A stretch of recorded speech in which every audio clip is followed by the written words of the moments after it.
اعوذ باللہ من الشیطان الرجیم بسم اللہ الرحمن الرحیم السلام علیکم ورحمۃ اللہ وبرکاتہ۔ ہم آپ سب کو اپنے چینل قرآن و سنت بائی اے ملک میں خوش آمدید کہتے ہیں۔ آج ہم آپ کو بتائیں گے کہ حضرت نوح علیہ السلام نے اپنے بیٹے کو کیا وصیت کی۔ نبی کریم صلی اللہ علیہ وآلہ وسلم نے فرمایا کہ جب اللہ کے نبی حضرت نوح علیہ السلام کی رحلت کا وقت آیا تو آپ نے اپنے بیٹے کو وصیت فرمائی، بیٹا میں تمہیں وصیت کرتا ہوں، میں تمہیں دو چیزوں سے روکتا ہوں اور دو کا حکم دیتا ہوں۔ میں تمہیں حکم دیتا ہوں کہ لا الہ الا اللہ پڑھنا، اور دوسرا حکم سبحان اللہ اور الحمدللہ کا ذکر کرنا۔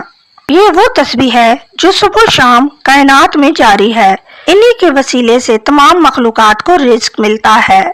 اے میرے بیٹے، میں تمہیں دو چیزوں سے روکتا ہوں، اول شرک کبھی نہ کرنا اور دوسرا یہ کہ تکبر کبھی نہ کرنا۔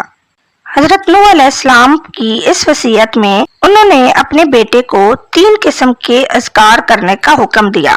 نمبر 1 لا الہ الا اللہ، نمبر 2 سبحان اللہ، نمبر 3 الحمدللہ، اور ساتھ یہ بھی بتایا کہ یہ وہ تسبیح ہے اس کے وسیلے سے تمام مخلوقات کو رزق ملتا ہے، اس لیے جب بھی رزق کی تنگی کا معاملہ ہو تو آپ بھی یہ 3 اذکار ضرور کریں۔ نمبر 1 لا الہ الا اللہ، نمبر 2 سبحان اللہ، نمبر 3 الحمدللہ۔ انشاءاللہ تعالی رزق میں برکت ہوگی۔ چینل پر نئے ہیں تو چینل کو سبسکرائب کریں اور بیل آئیکن کو ضرور دبائیں تاکہ ہماری آئندہ آنے والی ویڈیوز آپ تک پہنچ سکیں۔ ویڈیو کو لائک اور شیئر کریں۔ جزاک اللہ۔